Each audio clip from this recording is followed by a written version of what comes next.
Pamirsa, panyiwan simpatisan utawi pendukung nyarengen proses pendaftaran bakal pasangan calon utawi Bapaslon I Gusti Putu Parwata miwah Iwayan Pandu Prapanca Lagosa ke kantor Komisi Pemilihan Umum utawi KPU Karangasem Rahina Anggara tanggal 17 Agustus.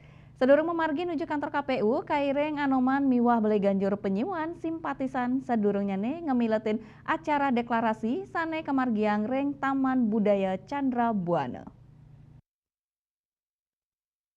Bakal calon Bupati I Gusti Putu Parwata ring acara deklarasi Mausang pai ketandani maju bertarung ring Pilkada Karangasem untuk ngewatuang perubahan ring wewidangan Karangasem.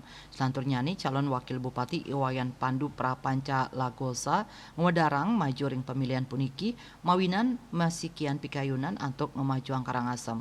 Asa punika taler Ketua Tim Pemenangan Parwata Pandu Igede Krisna Adiwidana ngewedarang sadurung memarki nuju kantor KPU mendaftar kadulurin antuk ngelaksanayang pangebaktian sinarengan ring Taman Budaya Chandra Buana. Paket Parwata Pandu kausung Partai Nasdem, Partai Buruh, Partai Persatuan Pembangunan P3, Partai Bulan Bintang PBB, Partai Golkar miwah Partai PKS. Eka Parananda Bali Pos Nguningayang.